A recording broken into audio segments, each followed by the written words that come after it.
Hello students, this is Miss Taz. I know you're so excited to hear me from home.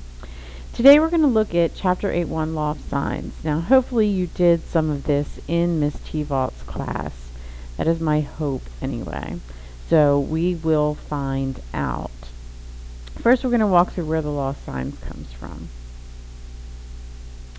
So if you have this triangle, it's ABC, and it has an altitude or height, h.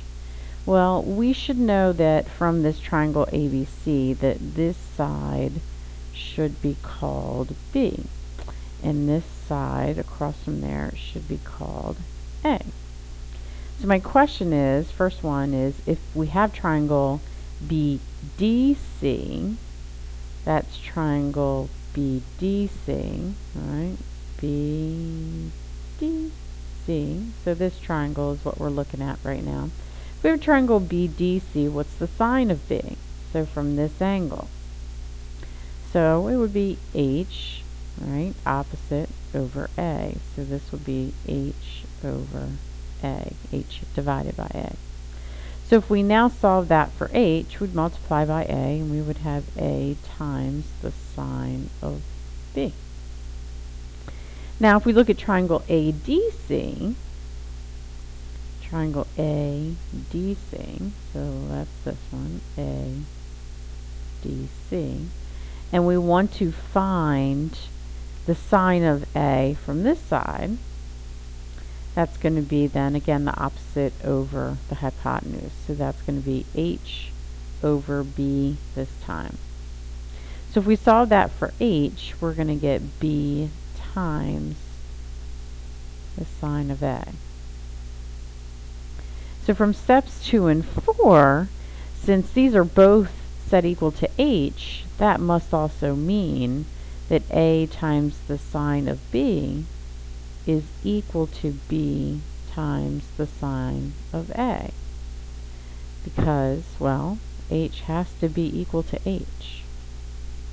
So from that we could divide by the sine of B and the sine of A to rearrange this. So if we divide both sides by the sine of B, both sides, and divide both sides by the sine of A, I'm not going to show you all the steps there, can do that on your own, you should end up with A divided by the sine of A is equal to B divided by the sine of B. So this was an algebraic proof.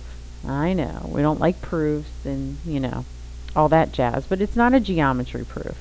So we could redo this all again if we just rearranged where the altitude was, and we could do the same thing using A and C, or B and C.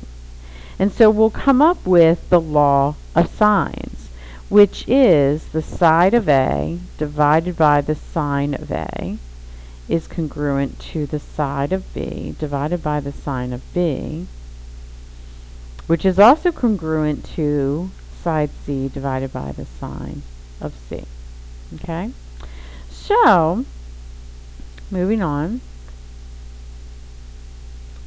Oblique triangles are what we focus on when we use the law of sines. That's what we focus on. So an oblique triangle are triangles that do not have any right triangles. So these are triangles without any right angles, sorry.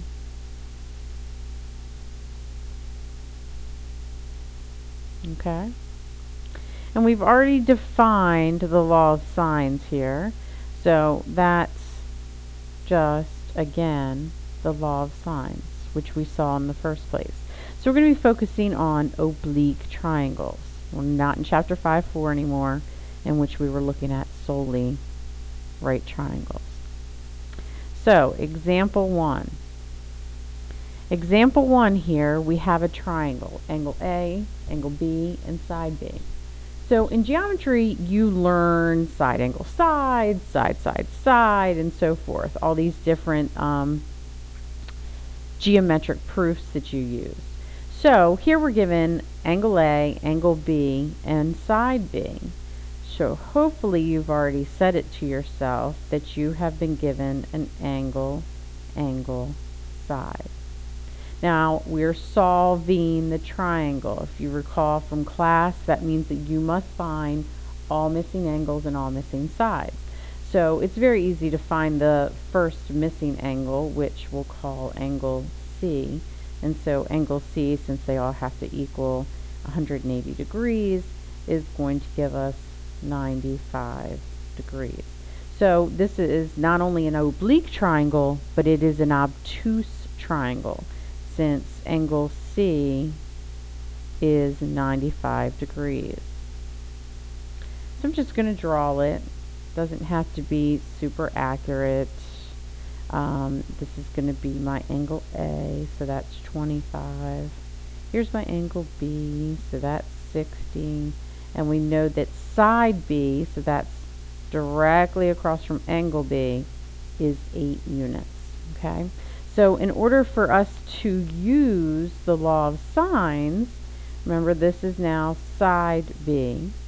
And you can find either, here's my side A, here's my side C. You can find either one first. It doesn't matter.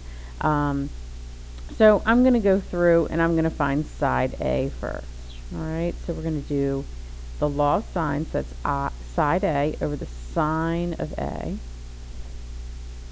And since I know side B, I'm going to use that. So that's going to be side B, which is 8, over the sine of B, which is 60. Okay? And so I choose to usually cross multiply and to go through and solve this. So that's A times the sine of 60 degrees equals 8 times the sine of 25 degrees. And then you just divide both sides by the sine of 60.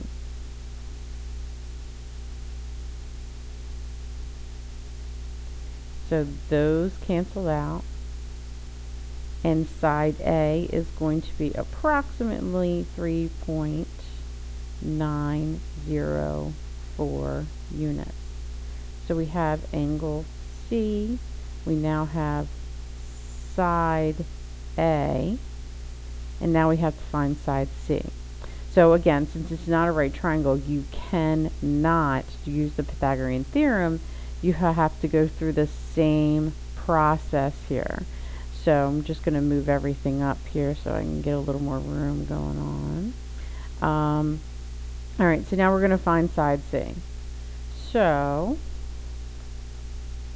I'm going to use again A and sine A. So we're going to do A over the sine of 25 degrees. And now we're going to do, I know again, oh, see, I messed up there. I knew it was about to happen. I can't change things. So we're going to do,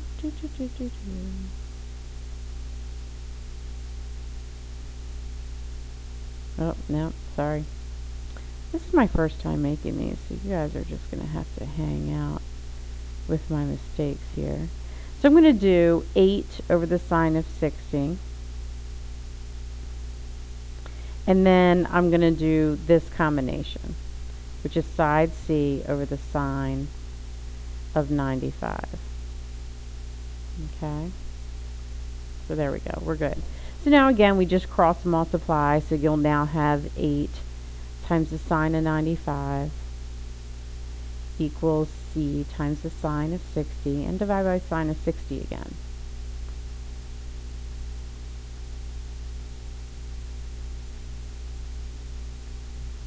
So those divide out, and you will get C is approximately 9.202. We don't have any units here, so just units are fine. So we have found everything. We have side A, we have side C, and we have angle C as well. Okay? Alright, so moving on. Next question. Example 2. So I'm giving you the triangle this time. Now, I'm also going to give you, which you cannot see in right here, is this angle, which is 48 degrees. So this is going to be the given information. So you have two sides, and you have an angle. So this is called side side angle. All right, so let's go through. This is now side B that we need to find. We also need to find angle B, and we need to find angle A. So, because of the ratio that you are given, you know 9 and you know 48. The only other thing you know is 7. So the first thing you have to find this time is your angle A. So here's our side A, here's our side C. So we're going to do 9 divided by the sine of 48. That's a pair. Make that an 8. That's a degree. And we're going to do 7 divided by the sine of A. Cross multiply. So we have 7 sine of 48 degrees equals 9 sine of A. Divide by 9. And then what you will do is you will have to take the inverse of this solution. So those 9's divide out. You get approximately 0.578 from this, which is the sine of A. And recall you have to do the inverse.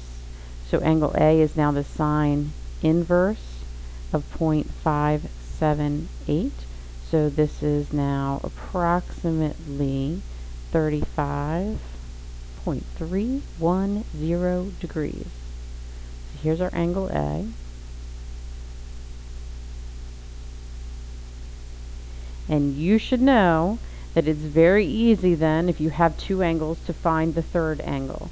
So then angle B, just subtract those from 180, and we should get 96.690 degrees. So we have two solutions. We now need to find the third side. Okay? So our third side that we now need to find is B.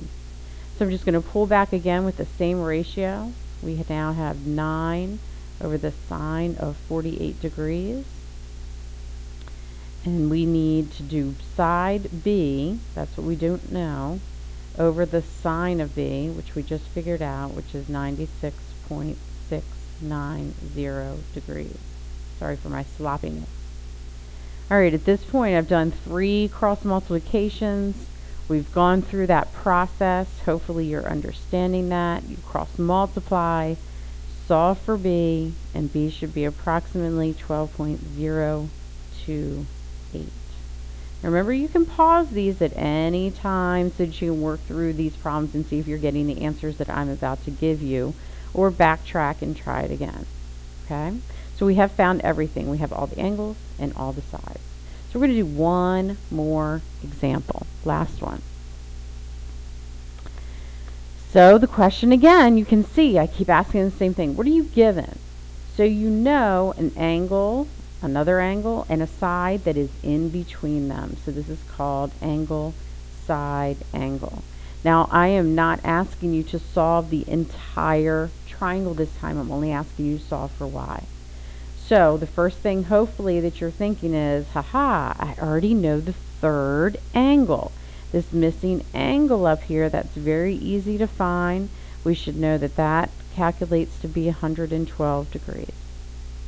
So here is my opposite pair. You can label things if you want. If you feel as though you need the labels, then go ahead and label them. If you do that, then this is now side B. And since this is across from side A, this is really the A that you're looking for. Okay, so the ratio we know is the 7 and the 112. So we're going to start with 7 divided by the sine of 112 is equal to A or Y, however you want to use it, divided by the sine of 40. Do your cross multiplication. Okay, I'll go through one more time. So this is 7 sine of 40 equals y sine of 112, sorry. Divide by the sine of 112, and y should be approximately 4.853. Okay, so next class, You're going to be expected to be able to do these types of problems. So take notes. If you haven't, go back and take some notes and make sure that you understand this material. Alright, so I will see you in class. We are not going to do this problem, so I will see you later. Have a good day.